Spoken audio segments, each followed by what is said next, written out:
Sveiki visi, su jumis laida Finansų akademija ir aš šios laidos vedėja Šarūnė Petrošiūtė. Šiandienos tema itin svarbi ir vertinga, tai yra savivertė ir kaip mūsų savivertė atsiliepia mūsų gyvenime, mūsų finansuose, veikloje ir visame jausme. Tai šiek tiek jau kalbėjome apie tai, bet šiandien turinys visiškai jums, jog žinotumėt, kad gyvenimo kokybė ir gerumas priklauso tik tai nuo jūsų. Tai šios klausimus susijusius su saviverte mums padės atsakyti Darius Čeika, kuris yra mentorius ir pokyčių treneris ir žmogus, kuriuo aš asmeniškai labai pasitikiu, tikiuosi, jog įsileisite į savo gyvenimą Darių ir jūs. Ir kartu laidos visų metu atrasim tą raktą, kaip pakelti savo savivertę. Tai Dariau, kaip žmogui pačiam identifikuoti, galbūt kur aš esu geras, kad nuo ko reikėtų pradėti? Pirmiausia, dėkui Šarūnė už galimybę prisijungti prie tavęs studijoje. Ir tikrai sutinku, kad savivertė vienas iš tų pagrindinių aspektų, kuris lemia mūsų sėkmę tiek veikloje, tiek santykiuose, tiek ir samdomam darbe, jeigu žiūrovai tokie. Klausimas geras, nes mano gilių įsitikinimų ir ta praktika, kurią tenka susidurti, visgi tenka dirbti su daug žmonių ir panašius klausimus turbūt pereina kiekvienas iš mūsų. Kiekvienas susidurėm su klausimu, kaip tapti geresniu, kaip labiau pamatyti savo vertę, kaip geriau atsiskleisti. Tai atspirties taškas iš to, ką šiandien pavykę yra geriausia, yra išsigryninti, kas yra mano vidiniai motyvai veikti, na dar kitaip vertybės. Tai toks atspirties taškas, nes kiekvienas iš mūsų turime jas unikalias kaip piršto antspaudas. Tai reiškia, kad Šarūnė tau ir mano skirsis ir mes tikėtina turėsime skirtingus prioritetus. Tai jeigu pavyksta skirti truputį laiko, atsakyti į keletą klausimų, pareflektuoti apie tai, kas užima didžiausią mano laiko dalį. Ką darydamas jaučiuosi arba jaučiu daugiausia energijos. Ką galiu valandas daryti. Ką veikiant, kokiam veiklom daugiausiai panaudoju savo finansų, arba kitaip tariant, prioritetas yra mano ten. Ir keletą kitų klausimų. Ir jeigu mes skiriame pakankamai laiko, mes susidėliojame tokį pakankamai aišku paveikslą, nes gilių įsitikinimų mūsų dabartinis gyvenimas yra mūsų ankstesnių buvusių vertybių pasekmė. Visus sunkiausius sprendimus, svarbiausius mes priėmėm turėdami tam tikrus argumentus ir motyvus. Tai vat jų išgryninimas yra toks savotiškas kompasas ir raktas kelioniai. Į savivertę jo pačią. Tame tarpe į savivertę ir į veiklą. Kai jau žinome, kur mums geriausiai keliauti, nes atitinka tai mūsų, sakykime, vertybės. Taip. Tada kyla klausimas, o kaip aš geriausiai tą galiu padaryti. Tai vat čia tada jau mes skiriame truputį dėmesio pasigryninti, kur aš esu geriausias. Na vat yra istoriškai vis tiek patirtis, ką aš dariau, dėjau pastangas ir man pavyko. Ir sekėsi arba nelabai sekėsi. Taip, tai vat kur man pavyko, tikėtina, turėjau vertybę tame, skiriau daugiau pastangų, laiko, dėmesio, energijos ir man rezultatas yra geresnis. Visi mes turime dovanas. Tai kitaip tariant, savivertė statoma ant to, kur aš esu geras. Pats žodis savivertė, jeigu atkreipdėmės, yra savęs matymas, savęs vertinimas. Tai reiškia, yra kaip išorinė visuomenė aplinka mane mato ir kaip aš pats save vertinu. Tai vat šitą dalį mes vertinam. Visuomenė turi savo nuomonę, bet daug svarbiau yra, kad balsas viduje būtų stipresnis už balsą išorėje. Tada aš galiu susifokusuoti, kur aš esu geriausia ar geriausias, kas man geriausiai sekasi ir tikėtina toje srityje turėsiu geresnį rezultatą. Tai kitaip dar tariant, kaip su ta savivertė dirbti, nes daugelis sako, ką daryti, yra taip, kaip yra. Ir situacijos negaliu pakeisti, negaliu išeiti, visi blogi, mane blogai vertina ir nemato manyje potencialą. Taip, nemato, aš toks geras, manęs nevertina, nemoka man tinkamo atlyginimo, su manim netinkama elgesį ir panašiai. Čia toks atsitraukimas nuo sprendimo. Sprendimas yra kaip paėmų atsakomybę į savo rankas. Aš sukūriau šią situaciją, aš sukūriau dabartinį modelį gyvenimo. Vadinasi, aš galiu jį perkurti. Čia Taip. geroji žinia kiekvienam, turbūt, kuris su tuo dirba. Kaip tą daryti? Turbūt kiltų natūralus klausimas. Labai. Ok. Paprasčiausiai, ką pradedam daryti tokiu atveju, tai kaip jau ir pradėjom kalbėti, kur man geriausiai sekasi, istoriškai pasižiūrėti, kokie dalykai gyvenime pavyko. Dėmesį sutelksiu žodį pavyko, nes tikrai tokių dalykų buvo. Taip. Na, tai yra mano vidinis matymas. Yra dar kitas išorinis matymas, kai mūsų artimasis ratas, tai yra artimiausi žmonės, galbūt su kuriais daugiausiai laiko praleidžiam, gal su jais dirbam, gal vadovas, gal brolis, sesuo ar kažkas, jie mato mano stipriasias pusės ir irgi gali pasidalinti. Nu, tai jeigu užduočiau klausimą, kaip tu galvoji, Šarūnė, kur man geriausiai sekasi? Na ir Šarūnė, turėdama savo išorinį vaizdą, jinai sako, man atrodo, tu ten ir ten ir ten stiprus. Labai geras mentorius ir pokyčių specialistas ir patarėjas. Na, va, tai aš galbūt taip nesijaučiu, bet žmogus iš išorės, jeigu mes surinksim 5, 6, 8 ar 10 žmonių atsiliepimą, pamatysim, kad yra bendrų taškų. Labai tikėtina tai praplės dar toliau matymą. Ir galbūt tokia praktika, bet iš tikrųjų žmonės, kurie jaučiasi mažiau verti, padėtų tą savo savivertę pakelti, atrasti būtent, gal aš tikrai esu stiprus. Taip, kiekvienas iš mūsų neabejotinai esame kažkur pasiekę gerą rezultatą. Tiesiog dažniausiai psichologiškai žiūrim, ko mums trūksta. Taip. Na, vat, padariau darbą, bet galėjau dar truputį geriau, nu, vat, nevykėlis, ne? Vietoj to, kad spręsti ir džiaugtis, 8 iš 10 padariau, puikiai padirbėta, geras rezultatas. Tai vat, kai mes daugiau dėmesio skiriame tai, kur esame stiprus, kas mums yra pavykę, natūraliai, kaip mes jaučiamės. Jaučiamės pozityviai. Pozityviai, taip. Yra ką gerinti, bet aš jau turiu gerą fundamentą tolesniam judėjimui. Antras aspektas, lyginti save visada su savimi praeityje, vakar, sveikiausia, nes aplinkui visada bus gražesnių, stipresnių, protingesnių, laimingesnių, sėkmingesnių. Niekur nevedantis lyginimas. Bet dar jau žmonės yra linkę taip vertinti, lyginti su kitais, o ne savimi. Kodėl taip yra ir galbūt yra būdų, kaip atsikratyti to įpročio? Taip. Matavimus. Mes įpratę, taip visuomenė funkcionuoja, socialinė medija galų galia rodo tą dalį paveikslo. Jis nerodo viso paveikslo. Taip. Galbūt žmogus ir pasiekė tą, ką pasiekė, bet nerodo tų 80-90%, kiek jis įdėjo pastangų, kiek kartų suklydo, kiek jam nepavyko, kol jis kažką tokio dabar sukūrė. Tai mes tos dalies nematom ir dažniausiai už tai nėra objektyvų lygintis su kitu žmogumi. Kodėl yra daug geriau žiūrėti į savo praeitį? Todėl, kad nuo jos galima atsispirti ir net menkiausias žingsnelis, 2 žingsneliai tai yra judėjimas į priekį. Aš jau laimėjau, aš jau pajudėjau į priekį. Jau yra priežastis tuo džiaugtis. Nes priešingų atveju, jeigu lyginuosi su kitais, tai, na gerai, pasieksiu 10%, ką jie pasiekė, 20%, pusę tiek, kiek jie pasiekė. Gal net prieš mirtį ir 90%. Ir visą laiką nebūsiu pakankamas. Nes siekiu ne savo gerinimo, o priartėti prie kitų žmonių ambicijų, tikslų. Taip. Tai... Ir dar blogiau gali būti, kad paaiškės, kad tie dalykai, ką vertina kiti, jums nėra svarbus. Tai tada vėl grįžtam prie vertybių. Taip, vienas iš tų pagrindinių dalykų kaip kompasas. Pasižiūrim, ar esam teisingam kelyje, nes tenka sutikti dažnai žmonių ir dirbti, kad, sako, pasiekiau viską, turiu šeimą, turiu verslą, turiu pajamas, turiu laisvę, nedžiugina. Nes pasirodo, ne tie dalykai žmogui buvo vertus.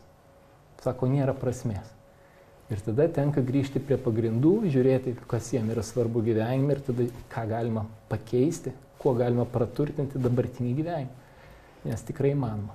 Ir ką dar pastebėjau, irgi labai dažnai pa žmonės, kurie ypatingai dirba savarankiškai ir turi savo įkainius, ima už paslaugas, ar ne.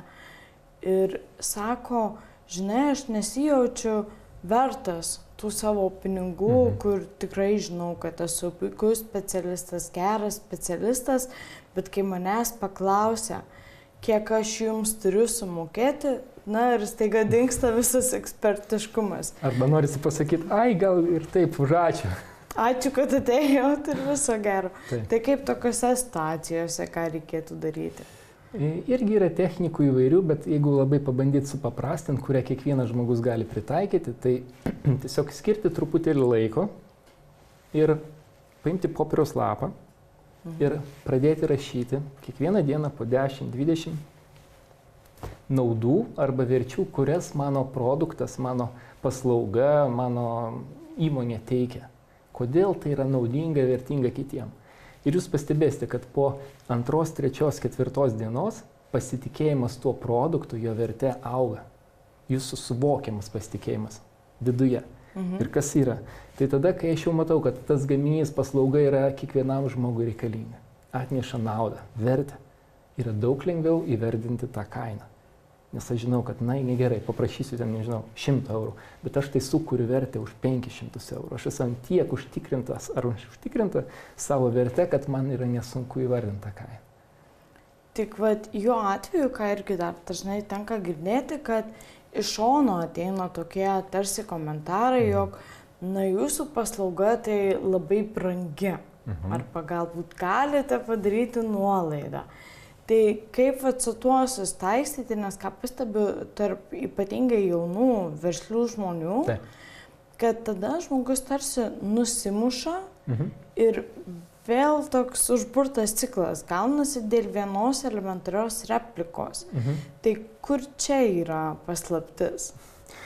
Paslaptis yra turbūt vis tiek savo vidinėme matyme ir vertinime, nes jeigu aš matau paslaugą kaip labai vertingą, tai pasakymas, kad jinai brangi, ką tai reiškia? Kad aš suteikiu daug vertės. Taip. Kaina atitinka vertę. Jeigu žmogus sako brangu, tai jis mato, kad te vertės ten nėra tiek. Gali būti ne todėl, kad produktas blogas. Jis tiesiog nesupranta tos vertės, jam neaišku, arba tai nėra produktas jam. Brangus pyragėlis, taip, nes aš jų nevalgau, man iš principo jis neaktualus, tai žinai. Tai tokių situacijų ir išvengti nėra įmanoma.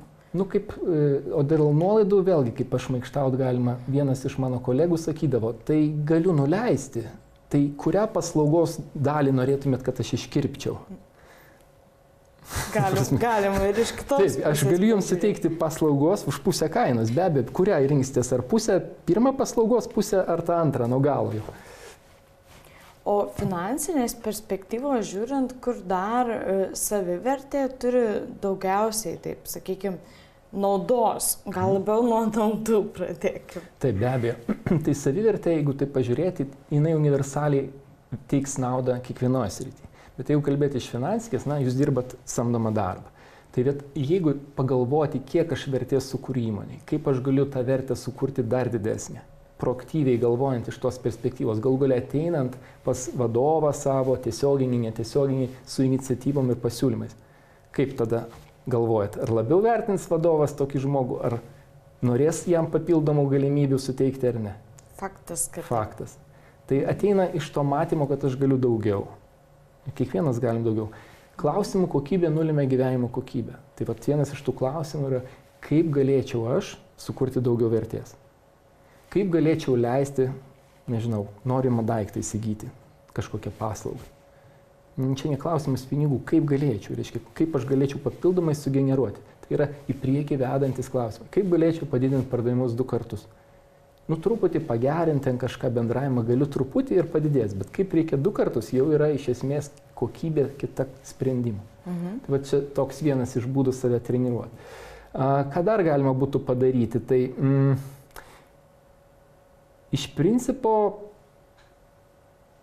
net susimąsčiau dabar ant greitųjų, gal netgi galima būtų sukurti kaip ir tokį ekstra planą, ne planą, kaip čia pavadinti, veiklos, kuri mane labiau pripildo. Tai yra, kitaip tariant, sukurti vaizdą, kaip aš galėčiau savo galimybės, savo gabumus panaudoti arba veikloje samdomoje tiesiogiai, arba galbūt tai gali tapti verslu. Papildoma pajamom ir po to. Papildoma galbūt paslauga kitom įmonėm, galbūt užklasinė veikla, nes nepaslaptis, kad dažnai tie verslai, kurie gimsta, jie gimsta kaip papildoma veikla iš pradžio ir po to tampa pagrindinė. Taip gali būti? Gali. Tai tų variacijų yra ne viena ir ne 2. Svarbiausia yra labiau atkreipti dėmesį, kur aš noriu nukeliauti, kur aš esu stiprus ir ką darant geriausiai išpildysiu savo vertybės.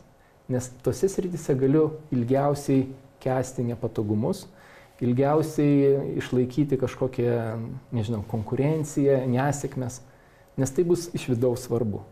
Jeigu darysiu tai, ką daro kiti, nes mačiau, kad kiti tą daro ir aš tą darysiu, labai tikėtina sutikus pirmą, antrą kliūtį pasiduosiu. Tai tikrai nesustiprins pasitikėjimo savimi, tikėtina nuleisiu rankas ir nebejudėsiu į priekį. O kalbant apie finansinius tikslus, jie turbūt palengvina irgi visą tą savęs matymą ir procesus, jeigu mes pririšam kažkokius norus, savo ambicijas prie finansinių jau tikslų. Taip, iš ties, jeigu mes pririšame prie tų dalykų, kurie mums svarbiausi, finansinius tikslus, pavyzdžiui, kartais tenka dirbti su įmonėm ir sako, kaip padaryti, kad mūsų darbuotojai labiau įsitrauktų į veiklą. Tai geriausias įsitraukimas yra rasti būdą patenkinti to žmogaus vidiniam poreikiam. Vienam tai bus karjera. Tai reiškia pririšiu jo rezultatą prie kažkokio tobulėjimo. Kitam svarbu galbūt kelionės. Gerai, būdo turim kaip jį sudominti. Trečiam svarbu laikas lankstus. Padarysim pirmadienį arba penktadienį, jis ten gali kažkaip dirbti iš namų dar kitais būdais. Žmogus liks patenkintas, įdės daugiau pastangų, nes matys, kad jo vertybės įmonė supranta, pripažįsta ir rodo kelią, kaip galiu geriau patenkinti. Natūraliai žmogus gauna geresnį rezultatą veikloje. Jeigu finansuose, tai irgi atitinkamai, norint, kad finansų daugėtų, jie pirmiausia turi būti vertybė. Nes kitaip žmonės, kurie uždirba daug, sako, išleidžiu per 2 dienas ir 20 dienų lieku be pinigų. Tai nereiškia, kad jis neturėjo, jis tiesiog jos vertybės neturi finansus kaupti. Tai čia ir matau jūsų laidos ir akademijos turbūt didžiausią privalumą, kad jūs edukuojate, kaip turėti ir daugiau finansų ir turėti vertybę finansų. Juos kaupti, mokėti su jais elgtis, galų galiai įdarbinti į verslą arba investicijas ar kitą linkmę, kuri atitinka vertybę. O jeigu tai nėra žmogaus vertybė, kiek yra situacijų, matom, kad žmogus gauna atlyginimą ir iš karto viską iššvaisto, atsikrato, tarsi nešvarūs būtų tie pinigai. Jo, būna ir taip, iš ties, jeigu žmogus turi vertybę greitam pasitenkinimui, tai taip ir atsitinka. Vėlgi, ką darom tokiu atveju, nes dažnas reiškinys, kai kreipiasi, ką man daryti, neturiu tos vertybės, jums čia lengva kalbėti, jūs su tuo suaugę, o man nėra. Vėlgi, yra labai paprastas dalykas arba pratimas, jeigu jau norėt praktinį greitą rezultatą, tiesiog imu popieriaus lapą ir rašau, kaip turėjimas daugiau pinigų pagerins mano gyvenimo kokybę. Ne išleidimas, o turėjimas tuo pavydalu. Galbūt sąskaitoje, gal investicijų. Tai gerai, kas pagerės? Galbūt ramiau gyvensiu, nes turiu pagalbę. Galbūt turėsiu vaikų mokslam. Galbūt tai yra kaupimas kažkokiai kelioniai. Galbūt dar kažkam. Tai yra būdas turėti motyvą pinigus kaupti, juos vėliau panaudoti. Investuoti, kad ir kas tai būtų. Tai jeigu kasdien rašytumėm naudas savo aplinkiniams 100, 200 naudų, labai pasikeistų pokytis, atsirastų didelis. Tai pleistro ant šitų žaizdų klijuoti neina, reikia lysti kur kas giliau. Galima užklijuoti, bet žinai, kaip su tų pleistru, jis nukris. Taip. Galima paslėpti problemą po kilimu, bet jinai niekur nedings. Tai jeigu norim pokyčio, turime pirmiausia pakeisti mūsų mąstymą, mūsų matymą. Ir su tuo pasikeičia ir elgesys.